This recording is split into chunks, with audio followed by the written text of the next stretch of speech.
40 লাখ মহিলা লাখপতি বাড়িতে হওয়াৰ সুযোগ দিয়াৰ বাবে আমি 25,000 টকাকৈ এককালীন অনুদান আগবঢ়াম আৰু অৰুণোদয় যোজনাত 1250 টকাৰ পৰা ক্ৰমে 3,000 টকা মাহিলী লৈ যোৱাৰ বাবে আমি চেষ্টা কৰিম। যিকোনো মানুহে মোৰ ঘৰত চুৰ হৈছে, মোৰ ঘৰত ডকাইতি হৈছে বা মোৰ ওপৰত আক্ৰমণ হৈছে 112ত ফোন কৰাৰ লগে লগে 112ই 108ৰ দৰে প্ৰথমতে আমাৰ যিটো ডেস্ক বোৰ্ড থাকিব তাত GIS সিগনেলৰ পৰা উলিয়াই ল'ব যে ঘটনাস্থলীৰ পৰা কোনখন গাড়ী ওচৰত আছে আৰু সেই গাড়ীখনক তেওঁলোকে নিৰ্দেশ দিব যে পাণবজাৰত আক্ৰমণ এটা হৈছে বা ঘটনা এটা হৈছে, আপুনি পাণবজাৰৰ কাষত আছে, আপুনি ফাঁচী বজাৰত আছে, তৎকালীনভাৱে আপোনালোকে ঘটনাস্থলীলৈকে যাওক। তাৰমানে মোবাইল পুলিচ ষ্টেচন এটা হ'ব, 200টা মোবাইল পুলিচ ষ্টেচন, য'ত নেকি 112ক ফোন কৰাৰ লগে লগে তাৰ পৰা অপাৰেটৰে ইনষ্ট্ৰাকশ্যন দিব আৰু পুলিচ ষ্টেচন বা পুলিচ গাড়ী কেইখন ঘটনাস্থলীত গৈ উপস্থিত হ'ব। এই গোটেই কামটো কৰিবৰ কাৰণে আমাক 1000জন ড্ৰাইভাৰ লাগিব, 200খন গাড়ী কেইবাটাও শিফটত হ'ব, 200খন গাড়ী লাগিব, আমাক ছফ্টৱেৰ লাগিব আৰু কণ্ট্ৰল ৰুমত এনি টাইম বহি থাকিবৰ কাৰণে 200 গৰাকী ল'ৰা ছোৱালী লাগিব। এই গোটেই প্ৰকল্পটো আমি ৰূপায়ণ কৰিম আৰু তাৰ বাবে 100 কোটি টকা আজি কেবিনেটত অনুমোদন দিয়া হৈছে। এনেধৰণৰ আধুনিক 112ৰ সেৱা উত্তৰ প্ৰদেশ আৰু তেলেংগানা চৰকাৰে খুব ভালকৈ ৰূপায়ণ কৰি আছিলে। আমি এই সেৱাটো এতিয়া অসমতো আৰম্ভ কৰিম আৰু 112ত যেতিয়া কোনোবাই ফোন কৰিব, যদি মেডিকেল এমাৰ্জেঞ্চি হয় 112ই নিজে নিজে 108ক ফোন কৰি দিব, যদি ফায়াৰ ইমাৰ্জেঞ্চি হয় 112ই ফায়াৰক জনাই দিব। তাৰমানে এইটো হোম, পুলিচ, ফায়াৰ ব্ৰিগেড, স্বাস্থ্য তিনিওটা বিভাগত ইয়াত এটা এই 112ৰ জৰিয়তে এটা সমন্বয় সাধন কৰা হ'ব। তাৰমানে তেওঁ ভুক্তভোগীজনে 3টা ফোন কৰিব নালাগে, ফায়াৰ ব্ৰিগেডত ফোন কৰিব নালাগে, এম্বুলেন্সত ফোন কৰিব নালাগে, 112ত ফোন কৰিলেই গোটেইখিনি কাম একেলগে হ'ব। কিন্তু 108ও মুকলি থাকিব, এইটো নহয় যে 108 এতিয়া বন্ধ হৈ যাব নেকি, এইটো নহয়, 108ও থাকিব। কিন্তু 112ত ফোন কৰিলে দুৰ্ঘটনা হ'লে পুলিচে নিজে নিজে 108ক কৈ দিব যে অমুক জেগাত দুৰ্ঘটনা হৈছে, আপোনালোকে এম্বুলেন্স পঠাওক। So' health, disaster response, integrated police station আৰু এইটো 24/7 থাকিব। ৰাতি 2টা বজাতো যদি ফোন কৰে যে মোৰ ইয়াতে মাৰপিট হৈছে, ঘটনা হৈছে, ছোৱালী ওপৰত কিবা বেয়া শব্দ কোৱা হৈছে, যি ঘটনা হ'লে ৰাতি হ'লেও এই 200খন গাড়ী 24/7 ই এক্টিভ হৈ থাকিব, যেনেকৈ এম্বুলেন্স এক্টিভ হৈ থাকে। এটা মোবাইল পুলিচ ষ্টেচন টাইপ হ'ব। এইটো এটা বহুত ডাঙৰ ৰিফৰ্ম অসম পুলিচত। আজি কেবিনেটে 100 কোটি টকা অনুমোদন দিছে, ইয়াৰ লগত গাড়ীৰ দামটো নাই, গাড়ী আমি ইতিমধ্যে কিনি লৈছো। আজি আমাৰ কেবিনেটত Assam minor mineral concession rules 2030খন আমি সংশোধন কৰোঁ। আপোনালোকে দেখা পায় যে অৰুণাচল, নাগালেণ্ড, মিজোৰাম বিভিন্ন ৰাজ্যৰ পৰা আমাৰ অসমলৈ শিল আহে, কিন্তু সেই শিল বালি নিজৰ ৰাজ্যত ৰয়েলটি দি আহিছেনে নাই তাক আমি চাব নোৱাৰোঁ। দ্বিতীয়তে কথা, অসমত অহাৰ লগে লগে যদি এখন ৰাজ্যত ৰয়েলটি দি নাহে তেতিয়াহ'লে অসমৰ ব্যৱসায়ীবিলাকে ৰয়েলটি দিব লাগে, বাহিৰৰ পৰা আহিলে ৰয়েলটি নিদিয়াকৈ। গতিকে কম্পিটিশ্যনত আমাৰ ব্যৱসায়ীসকলে শিল বালি বিক্ৰী কৰিব নোৱাৰে, বাহিৰৰ পৰা আহিব।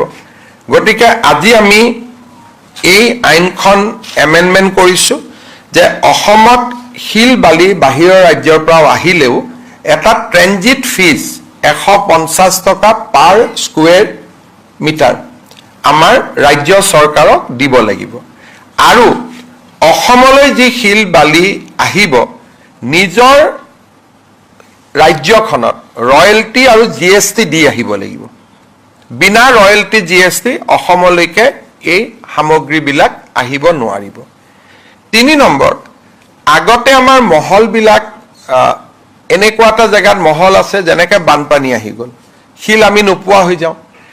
আইনখন এনেকৈ অনুমোদন দিয়া হৈছে যে নিৰ্ধাৰিত মহল পৰা 10 কিলোমিটাৰৰ ভিতৰত তেওঁলোকে ষ্টক ইয়াৰ্ডো পাতিব পাৰিব। মহলটোহল নদীৰ কাষত বানপানী আহি গ'ল, আমি বালি নোপোৱা হ'লো। গতিকে বানপানী অহাৰ আগতে বালিখিনি আনি টাউন এখনত তেওঁ জমা কৰি থ'ব পাৰিব। মহলটোৰ পৰা 10 কিলোমিটাৰৰ ভিতৰত তেওঁ সামগ্ৰীখিনি আনি জমা ৰাখিব পাৰিব। তাৰমানে আমি এটা ষ্টক ইয়াৰ্ডৰো এটা আমি পাৰ্মিশ্যন দিছোঁ। ঠিক তেনেকে আমি আন কেইবাটাও মিনাৰেল এক্টত আমি আমাৰ বন বিভাগৰ বিষয়ে চাৰ্চ কৰিব পাৰিব, চিজাৰ কৰিব পাৰিব। ধৰক ৰেলে আমাক ৰয়েলটি দিয়া নাই, ৰেলৰ অফিচাৰক চামন কৰিব পাৰিব।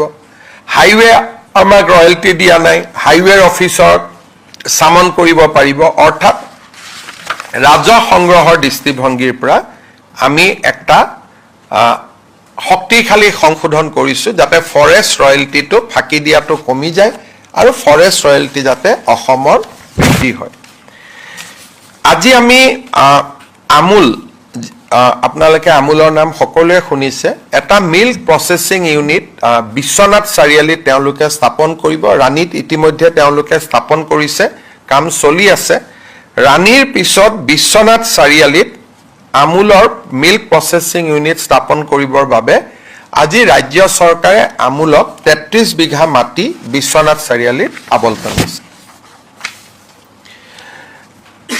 যোৱা কেইদিনমান আগত বিশেষকৈ মুখ্যমন্ত্ৰীৰ দায়িত্ব লোৱাৰ পিছতে মই কেইটামান অষ্টেৰিটি মেজাৰ দিছিলোঁ যে আমাৰ যিহেতু ৱেষ্ট এছিয়া যুদ্ধ চলি আছে, সেইকাৰণে আমি কিছু নিয়ম নীতি মিতব্যয়িতা এইকেইদিন মানি চলিম।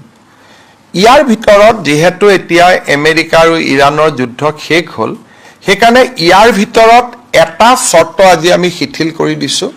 আমি কৈছিলোঁ যে চৰকাৰী অফিচাৰে ব্যক্তিগত বা চৰকাৰী কামত বিদেশত যাব নোৱাৰিব। আজিৰ পৰা আমি এইটো কৈছোঁ যে যদি কোনোবাই নিজৰ টকা পইচাৰে বিদেশত যায় যাব পাৰিব, আৰু যদি চৰকাৰৰ কিবা জৰুৰী কামত বিদেশত যোৱাৰ প্ৰয়োজন হয়, ট্ৰেইনিং প্ৰগ্ৰেম আদি, ইয়াৰ যিটো আমি বন্ধ কৰিছিলোঁ আজি আমি সেইটো প্ৰত্যাহাৰ কৰিছোঁ। যিহেতু ৱেষ্ট এছিয়ান ক্ৰাইচিছটো বৰ্তমান নাই আৰু বহুত মানুহে ব্যক্তিগতভাৱে কোনো কাৰোবাৰ ল'ৰা বাহিৰত পঢ়ি আছে, আন কিবা আছে, যাবৰ কাৰণে আবেদনো কৰি আছিল। যোৱা 2 মাহ আমি কাকো অনুমতি দিয়া নাছিলোঁ, কিন্তু আজিৰ পৰা ফৰেন ট্ৰেভেলছ আমাৰ অফিচাৰসকলে কৰিব পাৰিব, কিন্তু চৰকাৰৰ আগতীয়া অনুমতি লৈ, বিনা অনুমতিত নহয়, with the advance permission of the government. Permission লোৱাৰ পিছতহে তেওঁলোকে পাৰিব। আমি ৰাজ্য চৰকাৰে চেণ্ট্ৰেল এক্টৰ লগত সামঞ্জস্য ৰাখি the Assam shops and establishment এক্টখন আজি সংশোধনৰ প্ৰস্তাৱ আজি আমি অনুমোদন কৰোঁ। ঠিক তেনেকৈ মাইক্ৰ', স্মল আৰু মিডিয়াম এণ্টাৰপ্ৰাইজৰ সহায় কৰিবৰ কাৰণে আমি এখন আইন আজি অনুমোদন কৰোঁ, Assam micro', small and medium enterprise facilitation of establishment and operation bill 2026। এইখনৰ মতে ক্ষুদ্ৰ উদ্যোগসকলে গভৰ্ণমেণ্টৰ কোনো অনুমতি নোলোৱাকৈ প্ৰথম 3 বছৰ উদ্যোগ স্থাপন কৰিব পাৰিব।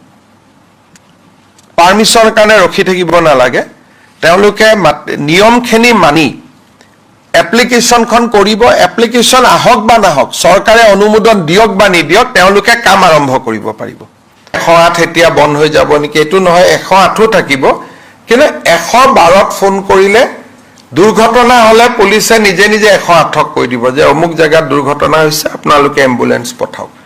চ' health, disaster response, integrated police station, আৰু এইটো 24x7 থাকিব।